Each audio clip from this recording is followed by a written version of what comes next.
गीतार्थश्रवणासक्तः गीतार्थश्रवणासक्तः महापापयुतोऽपि वा वैकुण्ठं समवाप्नोति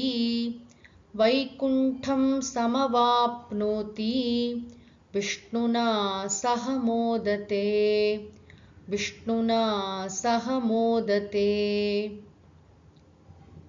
இந்த ஸ்லோகத்துல பகவான் சொல்கிறார், மகா பாபயுதஹ அபி, பெரிய பாபம் பண்ணியிருக்கான் அப்படின்னா கூட, இது ஆரம்பத்திலேருந்து நம்ம பார்த்துட்டு இருக்கோம்.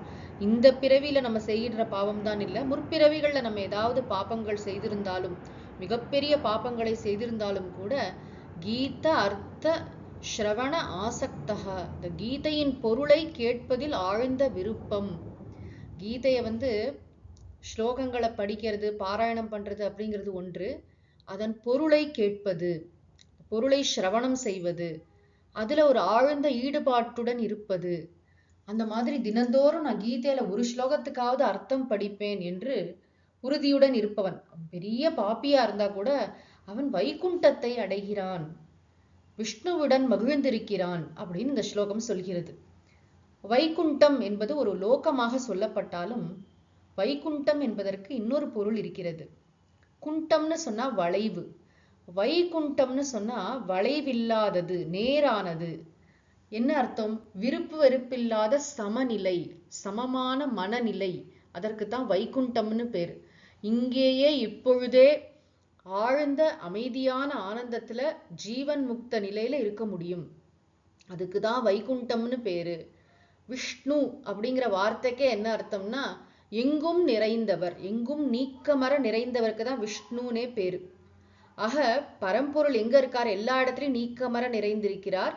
இந்த பரம்பொருள் என்னுடைய உள்ளத்திலும் இருக்கிறார், பரம்பொருளாகவே நான் இருக்கிறேன் அப்படின்னு புரிந்து கொண்டவன் வைகுண்டத்தில் இருப்பான். வைகுண்டம்னா சமமான மனநிலை, வாழ்க்கையில விருப்பு வெறுப்பு இல்லாமல், இன்ப துன்பங்களால் பாதிக்கப்படாமல் ஆனந்தமாக அவன் வாழ்வான்.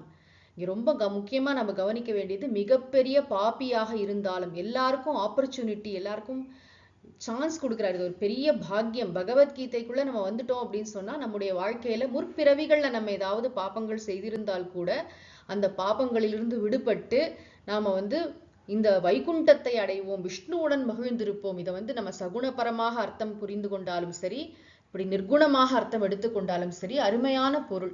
அதனாலதான் சிறைச்சாலைகள்லாம் கூட போய் பகவத்கீதை வகுப்புகள்லாம் சொல்லுவாங்க. நிறைய பேர் அந்த குற்ற உணர்ச்சி, சிறைச்சாலைன்னு இல்லை, பொதுவாவே வாழ்க்கையில ஐயோ நான் இந்த தவறை பண்ணிட்டேனே, இதை செஞ்சுட்டேனே அப்படின்னு நினைத்து குமைந்து வருத்தப்படுவதற்கு நமக்கு அவசியம் இல்லை.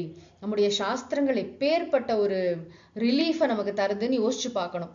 நிறைய பேர் நினைக்கிறாங்க, ரிலீஜியன் இந்த மதம்குள்ள வந்தாலே நிறைய குற்ற உணர்ச்சியை கிளப்பி விட்டுடுறாங்க. இதை பண்ணல, அதை பண்ணல, இந்த பாவம் வரும், அந்த பாவம் வரும்னு சொல்றாங்கன்னு நினைக்கிறாங்க. அப்படி அல்ல. எவ்வளவு கருணையோட, நீ எப்படிப்பட்ட உன் பேக்ரவுண்ட் எப்படி இருந்தாலும் பரவாயில்லப்பா, உன்னுடைய கர்ம வினைகள் எப்படிப்பட்டதாக இருந்தாலும் சரி, இதில் ஒரு ருச்சியை வளர்த்துக்கொள். ஏன்னா நமக்கு இதுல ருச்சி வந்தது, இது கொஞ்சம் இதை உட்காந்து கேட்க ஆரம்பிச்சோம்னு சொன்னா பகவான் அப்படி அனுகிரகம் செய்வார். தொடர்ந்து இந்த விஷயங்கள்லாம் நமக்கு புரிய இதுல ஒரு ஈடுபாடு அதிகமாக ஏற்படும். ஈடுபாடு ஏற்பட்டதுன்னு சொன்னா நமக்கு உலக விஷயங்கள் எல்லாம் நாட்டம் குறையும்.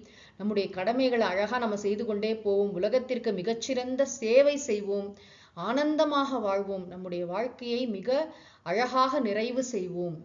ஆக இந்த ஸ்லோகம் என்ன சொல்கிறதுனா, மிகப்பெரிய பாப்பியாக இருந்தாலும் சரி, பகவத்கீதையின் பொருளை கேட்பதில் ஆழ்ந்த விருப்பம் உள்ளவன் வைகுண்டத்தை அடைகிறான், விஷ்ணுவுடன் மகிழ்ந்திருக்கிறான்.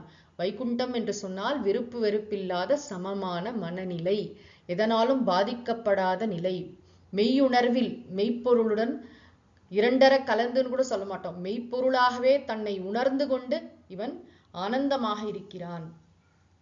அடுத்த ஸ்லோகங்களை அடுத்த பகுதியில் பார்ப்போம்.